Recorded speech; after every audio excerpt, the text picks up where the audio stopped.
What's up everyone, Tsunami Red here. This video is pretty self-explanatory, so let me start by filling you in on the details of what you just heard. Here's the signal chain. Basically, I mic the amp, the mic signal goes to my mixer, with the output from my mixer going directly into the camera.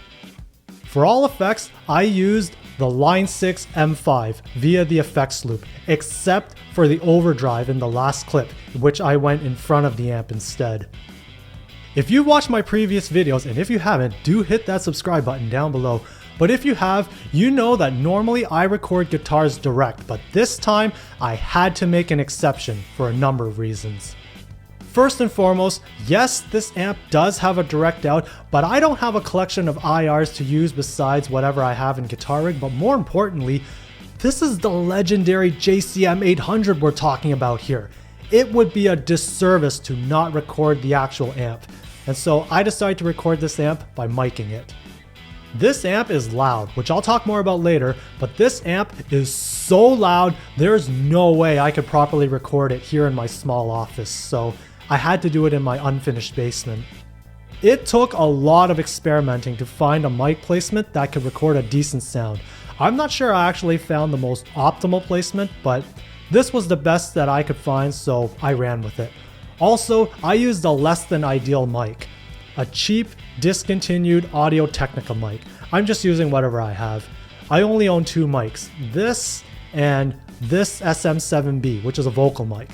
I did briefly try using this, and the difference between this and this was marginal.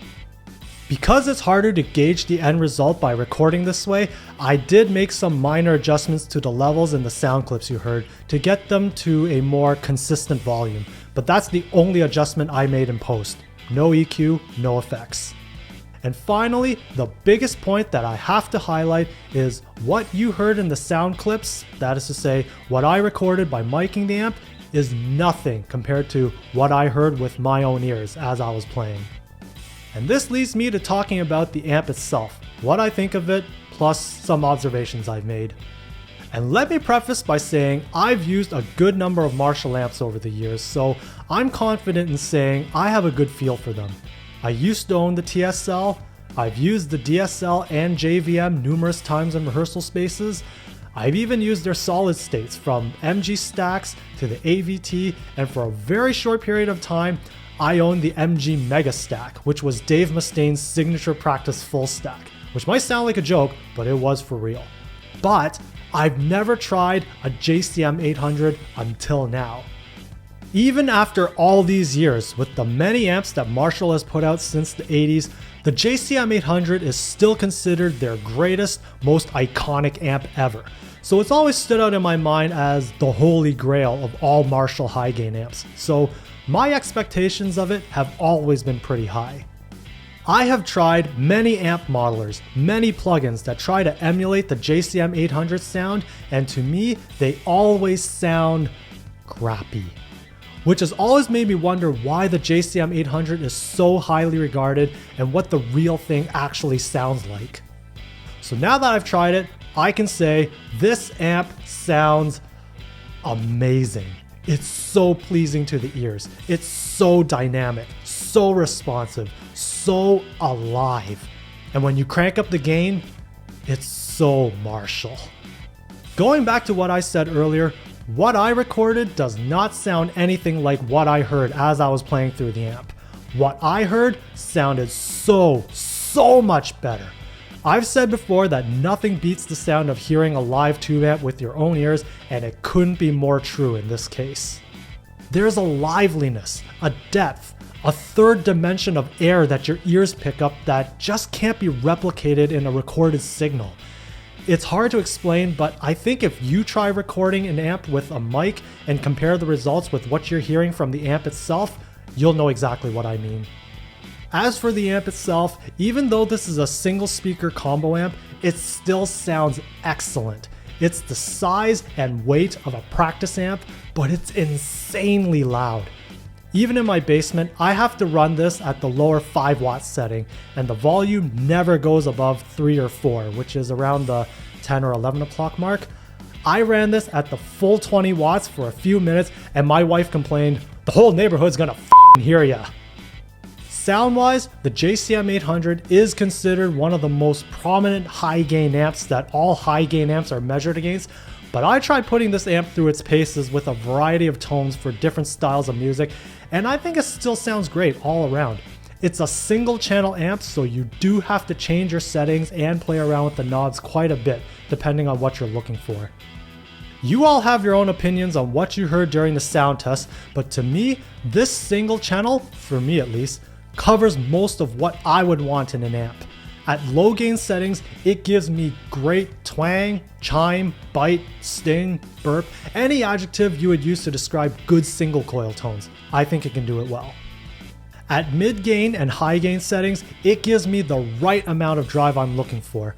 And as for the drive itself, it's the Marshall sound we're all familiar with. And I also have to say, it's very smooth sounding.